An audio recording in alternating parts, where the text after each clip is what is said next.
Hello everyone and अस्सलाम वालेकुम। सबसे पहले एक छोटी सी रिक्वेस्ट है, प्लीज़ इस वीडियो को एंड तक ज़रूर देखना, क्योंकि आज मैं सिर्फ अपनी स्टडी जर्नी नहीं बल्कि अपनी पूरी स्टोरी शेयर करने वाली हूँ।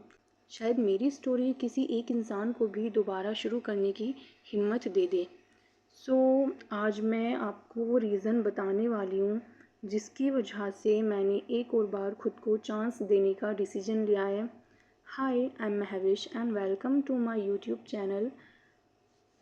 थोड़ी सी मैं अपनी स्टोरी बताती हूँ। पहले मैंने 12th यूपी बोर्ड से कंप्लीट की थी, और सच कहूँ तो 12th तक मुझे ये भी नहीं पता था कि नीट होता क्या है। ना प्रॉपर गाइडेंस थी, ना कोई ऐसा था जो मुझे इस फील्ड के बारे में बताता। 12th के बाद जब मुझे नीट के बारे में पता चला, तब मैंने डिसाइड किया कि मुझे डॉक्टर बनना है। बट सपने देखना इनफ नहीं होता। मेरा फर्स्ट ड्रॉप ऑनेस्टली सिर्फ एक ट्राई था। मुझे एग्ज़ाम का पैटर्न भी प्रॉपरली नहीं पता था, प्रिपरेशन का भी आइडिया नहीं था। बस 12th के बेसिस पर मैंने एग्ज़ाम दे दिया था। और फिर आता है सेकंड ड्रॉप। मेरे लिए सबसे डिफ़िकल्ट फेज़ था ये, क्योंकि मेरी जो पूरी स्कूलिंग थी वो हिंदी मीडियम से हुई थी, और नीट की प्रिपरेशन इंग्लिश में करनी थी। हिंदी से इंग्लिश में शिफ्ट होना इतना इजी भी नहीं था। बायोलॉजी के जो टर्म्स थे, फिज़िक्स की लैंग्वेज, केमिस्ट्री के कंसेप्ट, मतलब ये सब कुछ नया नया लगता था पढ़कर भी। लेकिन वो मैंने सब कुछ हिंदी में पढ़ा था, और यहाँ पर मुझे इंग्लिश में पढ़ना था। कभी कभी एक टॉपिक समझने में ही बहुत टाइम लग जाता था। लेकिन धीरे धीरे मैंने इंग्लिश को भी इम्प्रूव किया और पढ़ाई मैंने कंटिन्यू रखी। फिर आता है थर्ड ड्रॉप। थर्ड ड्रॉप में मेरी सबसे बड़ी मिस्टेक ये थी कि मैंने बहुत सारे रिसोर्सेज फॉलो किए थे। कभी एक टीचर, कभी दूसरा टीचर, कभी एक बुक, कभी दूसरी बुक, मतलब हर किसी की स्ट्रेटजी फॉलो करने की कोशिश की थी। रिज़ल्ट ये हुआ कि एंड में मैं खुद ही कंफ्यूज हो गई कि अब क्या किया जाए, क्या फ़ॉलो करूँ, किस चीज़ को, किस टीचर को, कौन सी बुक को। मतलब मैं बहुत ज़्यादा कंफ्यूज हो गई थी। और सबसे बड़ी गलती ये थी कि मैंने रिवीजन को इम्पोर्टेंस ही नहीं दी। विदाउट रिवीजन मतलब जितना भी पढ़ लो एग्ज़ाम के टाइम सब मिक्स हो ही जाता है। लेकिन मतलब मैं ओवर कॉन्फिडेंस हो गई थी। मुझे लगता था कि मेरे से सब कुछ आता है, माइंड में सेफ है। लेकिन जैसे मैं विदाउट रिवीजन एग्ज़ाम देने गई, तो माइंड से सब कुछ फिनिश हो चुका था। तो इसलिए मतलब रिवीजन करना बहुत इम्पोर्टेंट है। तो ये मेरी सबसे बड़ी मिस्टेक थी। फोर्थ ड्रॉप में भी बहुत सी मिस्टेक्स हुई है। कभी कंसिस्टेंसी ब्रेक हुई, कभी प्लानिंग फेल हुई, कभी ओवर थिंकिंग ने टाइम ले लिया।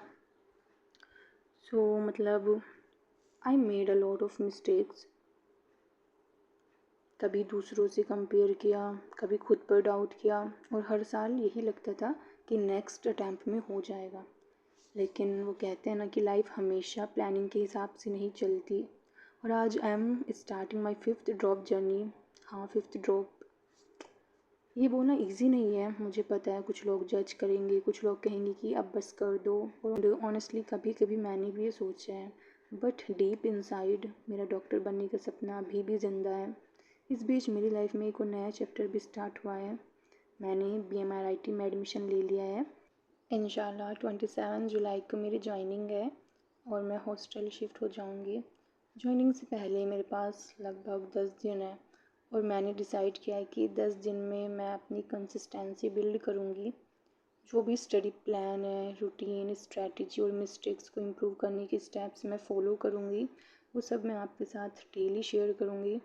मैं यहाँ फेक 15 आवर स्टडी वीडियोज़ या परफेक्ट रूटीन दिखाने नहीं आई। मैं सिर्फ अपनी रियल जर्नी दिखाने आई हूँ। कभी अच्छा दिन होगा, कभी बुरा, कभी टारगेट कंप्लीट होगा, कभी नहीं। लेकिन एक चीज़ पक्की है, मैं हर बार वापस उठूँगी। और हाँ, एक और बात, मेरा टारगेट जो है ना सिर्फ आवर्स कंप्लीट करना नहीं है। मेरा टारगेट है कि हर दिन ऑनेस्टली पढूँ, अपनी प्रोग्रेस रिकॉर्ड करूँ और आप सबके साथ शेयर करूँ। मुझे लगता है कि जब हम अपनी जर्नी को डॉक्यूमेंट करते हैं, तो हम खुद भी ज़्यादा डिसिप्लिन्ड और अकाउंटेबल रहते हैं।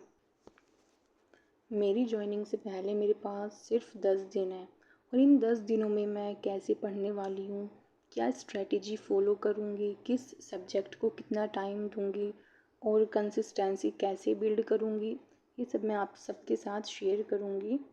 इसलिए अगर आप भी नीट या किसी भी कॉम्पिटिटिव एग्ज़ाम की प्रिपरेशन कर रहे हैं तो शायद मेरी जर्नी से आपको भी कुछ ना कुछ सीखने को मिले।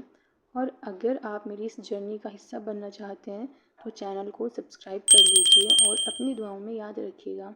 मिलते हैं नेक्स्ट वीडियो में, जहां मैं आपके साथ अपना complete 10 days study planner share करूंगी। टेक केयर, अल्लाह हाफिज़।